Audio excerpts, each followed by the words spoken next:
একই সঙ্গে আমি তিনজনকে সাজিয়েছিলাম। সত্যি কথা বলতে কি বলো তো, যখন সাজানোর পরে মিষ্টি করে হেসে বনিগুলো বলে না, দিদি তোমার সাজানো খুব পছন্দ হয়েছে, তখন সমস্ত কষ্ট চলে যায়। আমার ড্রেসের সাথে যেরাম যাই তোমার মনের মতো সাজিয়ে।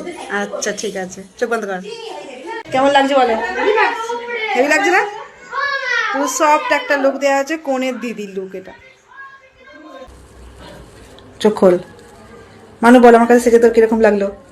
ভালো লাগছে, পছন্দ হয়েছে তো? মনের মতো হয়েছে। মনের মতো হয়েছে।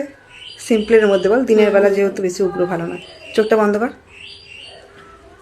মিষ্টি লাগছে বল। খুব সুন্দর লাগছে, পুরো চেঞ্জ, পুরো আপডেট। এখন আসলে ফোনের মতো সব আপডেট করা হচ্ছে, তাই তো। সামনে থেকে দেখাচ্ছি, দেখো সফট একটা লুক দেওয়া হয়েছে। চোখ বন্ধ রাখো। ব্যাস, আমার পছন্দ মতো করবো, তাই তো? আচ্ছা ঠিক আছে। তুই কোনের কে হোস? নতুন বই যে নতুন কোনে হচ্ছে? বৌদি। চোখটা খোল মানা। সফট লুক দেওয়া হয়েছে একেও, ডে মেকআপ লুক। মানে তোর পছন্দ হয়েছে বাবা? অনেক সুন্দর, থ্যাংক ইউ। মোস্ট ওয়েলকাম সোনা। সুন্দর সাজানো আছে তো? তোর পছন্দ হয়েছে? এই যে তিন মূর্তিকে তোমরা দেখতে পাচ্ছ, এই তিনজনকে আমি সাজিয়েছিলাম। ওরা তো ভীষণ খুশি হয়েছে। এবার তোমাদের কীরকম লাগলো এদের তিনজনের লুক অবশ্যই জানিও।